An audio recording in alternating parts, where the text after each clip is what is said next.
আজ আমাদের তরুণ প্রজন্মের সামনে শত সহস্র বাধা রয়েছে। এর মধ্যে সবচেয়ে বড় বাধা হলো মাদকের বাধা।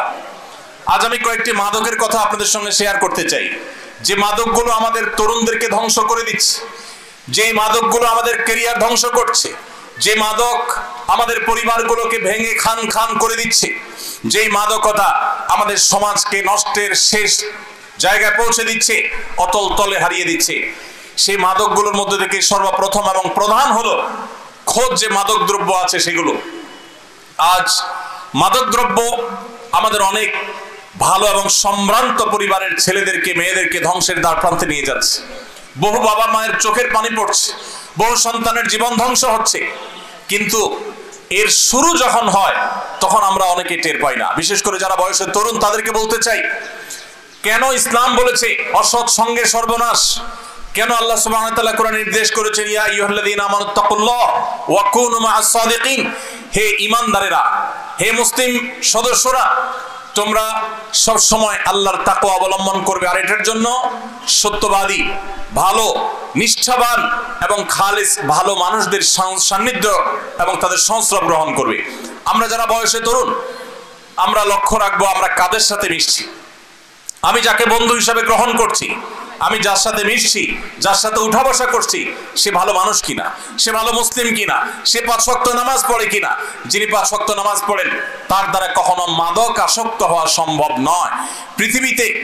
পৃথিবীতে যত খুনি পাবেন, সমস্ত খুনিদের প্রায় সবাই কোনো না কোনো ভাবে মাদকের সাথে সম্পৃক্ত। যত অপরাধী পাবেন তাদেরকে দেখবেন বেশিরভাগ অপরাধীরাই কোনো না কোনো ভাবে মাদকের সাথে সম্পৃক্ত। কিন্তু পৃথিবীর ইতিহাসে একজন নামাজি হয়তো দেখাতে আপনি পারবেন না যেই নামাজি 5 ওয়াক্ত নামাজ পড়েন আবার মাদকের সাথে কোনোভাবে সম্পৃক্ত।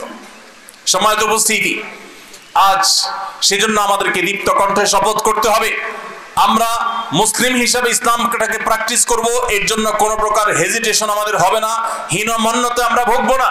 আমরা সেই ইসলামের অনুসারী যে ইসলামে আমাদের সমস্ত সমস্যার সমাধান আছে। আজকে আমাদের আইন শৃঙ্খলা রক্ষাকারী বাহিনী, তারা কিশোর গ্যাং এটা মোকাবেলা করতে গিয়ে হিমশিম খেতে হচ্ছে। আজকে মাদক নিয়ন্ত্রণ করতে পারছে না, নানামুখী অপরাধ আমাদের সমাজকে ধ্বংস করে দিচ্ছে। যুবকরা যখন ধ্বংসের পথে পা বাড়ায় তখন তারা নিজেরাও টের পায় না যে তাদের সামনে কি জাহান্নাম অপেক্ষা করছে, তাদের সুন্দর এবং সোনালী ভবিষ্যৎকে কিভাবে ধ্বংসের অতল তলে ফেলে দিচ্ছে, এটা যুবকরা অনেকে টেরও পায় না। সময় তো উপস্থিতি, এজন্য আমাদের মাদকের ভয়াবহতা থেকে, এর করাল গ্রাস থেকে বাঁচতে হলে সর্বপ্রথম যে বিষয়টি আমাদের মাথায় রাখতে হবে তা হলো কখনো অসৎ সঙ্গ অবলম্বন করা চলবে না। সব সময় নামাজি, দিনদার, আল্লাহভীরু সঙ্গীকে সঙ্গী হিসাবে গ্রহণ করতে হবে। মনে রাখবেন, কেউ জীবনে প্রথম মাদকের যে সমস্ত ট্যাবলেটগুলো আছে, যে সমস্ত সিরাপগুলো আছে, এগুলো সেবন করা শুরু করে দেয় না, এগুলো প্রথমে শুরু করে না। মাদকের শুরু হয় সাধারণত, একেবারে শুরু হয়ে থাকে অসৎ সঙ্গী, খারাপ বন্ধু, তাদের সাথে আড্ডাবাজির মধ্য দিয়ে। এরপরে মাদকের দ্বিতীয় ধাপে এসে ধূমপায়ী বন্ধুদের পালায় পড়ে ধূমপান করে, এটা হলো মাদকের দ্বিতীয় ধাপ। মাদকের তৃতীয় ধাপে মানুষ একটা পর্যায়ে গিয়ে মাদক দ্রব্যের দিকে হাত বাড়িয়ে ফেলে। অতএব আমরা প্রথম থেকে যেন বাদ দেই, ইসলাম সেই শিক্ষা দিয়েছে। দেখুন, ইসলাম বলেছে লা তাকরাবুজ জিনা, তোমরা ব্যভিচারের কাছেও যেও না। একজন নারী তিনি সম্মানিতা, একজন নারী তিনি মা, তিনি বোন। নারীকে সম্মান করতে হবে, সেজন্য নারী কোনোভাবে যৌন নিগ্রহের শিকার যেন না হয়। আল্লাহ তাআলা আমাদেরকে বলেছেন ওয়ালা তাকরাবুজ জিনা, তোমরা জিনার কাছেও যেও না। কেন আল্লাহ বলেছেন জিনার কাছেও যেও না? কারণ আল্লাহ জানেন জিনা, ব্যভিচার এমন অপরাধ, এগুলো সরাসরি কেউ লিপ্ত হয় না, কাছাকাছি যায়, তারপরে মানুষ সেই অপরাধে লিপ্ত হয়। অতএব জিনার কাছেও যেতে আল্লাহ তাআলা নিষেধ করেছেন, তার মানে আগে থেকে বাদ দিতে বলেছেন।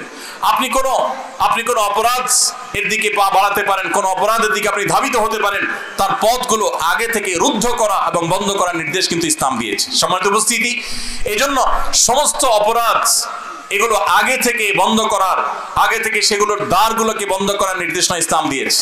আপনি দেখবেন আজ এই ভোগবাদী সমাজে একদিকে বিজ্ঞাপনী বিলবোর্ডে, একদিকে সংবাদের মাধ্যম নামে, একদিকে বিনোদনের নামে, শিক্ষার নামে, নানা নামে আমাদের যুবকদেরকে ব্যভিচারের পথে প্ররোচিত করা হচ্ছে, তাদেরকে উদ্বুদ্ধ করা হচ্ছে, তাদেরকে নানাভাবে উস্কে দেওয়া হচ্ছে, তাদের চরিত্রকে তারা ঠিক যেন রাখতে না পারে সেভাবে নানাভাবে আজ সংস্কৃতির নামে, বিনোদনের নামে, নাটকের নামে, সিনেমার নামে, বিজ্ঞাপনের নামে, প্রচারের নামে, নিউজের নামে, নানা নামে আজ সেখানে নারীকে উপস্থাপন করা হচ্ছে, যার কারণে যুবকরা বিপদগামী হয়ে যাচ্ছে, ধ্বংসের অতল তলে হারিয়ে যাচ্ছে।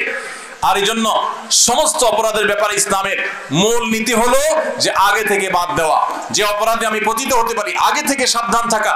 আপনি যদি কোনো খারাপ সঙ্গীর সংস্রবে যান তাহলে আপনি একসময় মাদক আসক্ত হবেন, আপনি একসময় খুনি হতে পারেন, আপনি একসময় সন্ত্রাসী হতে পারেন।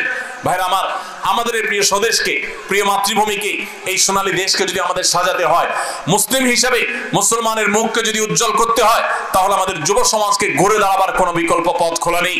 যুবক ভাইরা, আপনাদেরকেই শপথ করতে হবে, মাদকের বিরুদ্ধে দাঁড়াতে হবে। মনে রাখবেন, মাদক মানুষের বিবেককে ধ্বংস করে দেয়, মানুষের বিবেক লোপ পেয়ে যায় মাদক আসক্তির মাধ্যমে, মাদক সেবনের মাধ্যমে। বিবেক হলো আল্লাহ তাআলার সবচেয়ে বড় নিয়ামত। যেই দ্রব্য গ্রহণ করার মাধ্যমে মানুষ অস্বাভাবিক হয়ে যায়, মানুষ পাগল হয়ে যায়, মানুষ বিকৃত মস্তিষ্ক হয়ে যায়, মানুষের স্বাভাবিকত্ব থাকে না, সেটা কখনো সুখাদ্য, সেটা কখনো সুপানীয় হতে পারে না, সেটা কোনো আদর্শ খাবার বা পানীয় হতে পারে না। কোরআনে আল্লাহ রাব্বুল আলামিন বারবার সাবধান করেছেন, কারণ মানব জাতির ধ্বংসের জিনিসগুলো সম্পর্কে আল্লাহ তাআলা আমাদেরকে সাবধান করেছেন। আল্লাহ তাআলা আমাদের প্রতি দয়ালু। ভাইরা আমার, গোটা পৃথিবীতে যত মানুষ দেখবেন, এর মধ্যে যারাই মাদকের সাথে কোনো না কোনোভাবে ইনভলভ হয়েছেন এবং মাদক আসক্ত হয়েছেন এবং মাদকে ইউজ টু হয়ে গেছেন, এই মানুষগুলো তারা নিজেদের বিপদের কারণ হয়েছে, তারা সমাজের বিপদের কারণ হয়েছে, তারা ধ্বংস টেনে এনেছে নিজের এবং পরিবারের এবং দেশের এবং মানব সভ্যতার ধ্বংস তারা টেনে এনেছে। ইসলাম এমনিতে নিষেধ করেনি। ভাইরা আমার, আপনারা জানেন যে মাদক যারা গ্রহণ করে এদের বডিতে ইমিউন সিস্টেম উইক হয়ে যায়, দুর্বল হয়ে পড়ে। যারা মাদক আসক্ত থাকে তাদের শরীরে রোগ প্রতিরোধ ক্ষমতা কমে যায়, দুর্বল হয়ে যায়।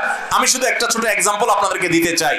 এই যে কোভিড-19 হলো, আপনারা দেখেছেন আমেরিকার মতো দেশ, ইটালির মতো দেশ, উন্নত বিভিন্ন দেশগুলো তারা রীতিমতো এই কোভিড-19 আঘাতে পর্যুদস্ত হয়ে পড়েছে, তাদের সিস্টেম মুখ থুবড়ে পড়েছে।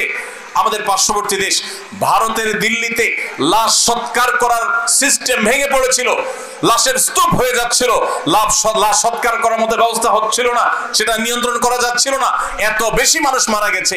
আপনারা অবাক ভরে লক্ষ্য করেছেন তুলনামূলকভাবে মুসলিম দেশগুলো কোভিড-19 এই আঘাত থেকে তুলনামূলকভাবে অনেক কম ক্ষতিগ্রস্ত হয়েছে।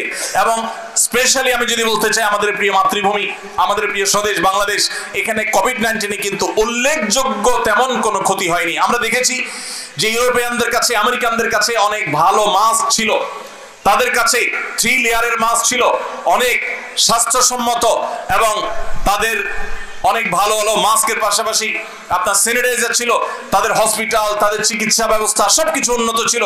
আমাদের এই গরিব দেশ ভালো মাস্কও ছিল না, ভালো আমাদের আপনার স্যানিটাইজারও ছিল না, আমাদের হসপিটাল, আমাদের অন্যান্য যে সমস্ত সাপোর্টগুলোর দরকার হয় সেগুলোর যথেষ্ট কম আছে জনসংখ্যার তুলনায়, আমরা সবাই জানি। এরপরও আমাদের দেশে তেমন কোনো সমস্যা হয়নি। এর অন্যতম প্রধান কারণ, আপনি যদি 10টি কারণ বলেন, এই 10টি কারণের ভিতরে একটি কারণ, অন্যতম একটি কারণ অবশ্যই আমি এটা বলবো যে আমাদের এই দেশের মানুষ, বেশিরভাগ মানুষ তারা ধর্মে মুসলমান, এমনকি অন্য ধর্মাবলম্বীও যারা আছেন, তারা এদেশের মানুষেরা সাধারণ মানুষ মাদকে আসক্ত থাকে না, তারা মাদক সেবন করে না। এর ফলে আল্লাহ তাআলা তাদের শরীরের মধ্যে ইমিউন সিস্টেমকে স্ট্রং করেছেন। আপনি মিডল ইস্ট লক্ষ্য করবেন, সৌদি আরব, আপনি আরব আমিরাত এবং যে সমস্ত মুসলিম দেশগুলো, বিশেষ করে যে সমস্ত দেশগুলোতে, সৌদি আরবের কথা স্পেশালি বলতে পারি, আরো যে সমস্ত মুসলিম দেশগুলোতে সাধারণ মানুষের মধ্যে মাদক সেবনের পরিমাণ কম বা এর হারটা কম, আপনি লক্ষ্য করে দেখবেন কোভিড-19 তারা সবচেয়ে কম সাফার করেছে, কারণ তাদের ইমিউনিটি স্ট্রং ছিল। আর যারা মাদক আসক্ত হয়েছে তাদের লাং আগে থেকে ধ্বংস হয়ে গেছে। এজন্য ভাইরা আমার, আমরা মাদককে না বলা ছাড়া আমাদের জীবন কখনো গড়ে তুলতে পারবো না। আমরা যদি সুন্দর ক্যারিয়ার গড়ে তুলতে চাই, আমরা যদি সুন্দর সমাজ গড়ে তুলতে চাই, আমার শিক্ষা জীবনকে যদি আমি সাজাতে চাই, আমি যদি দেশ এবং বিশ্ব মানবতার জন্য, মুসলিমের জন্য কিছু করতে চাই, মাদককে না বলার কোনো বিকল্প পথ আমাদের সামনে খোলা নেই।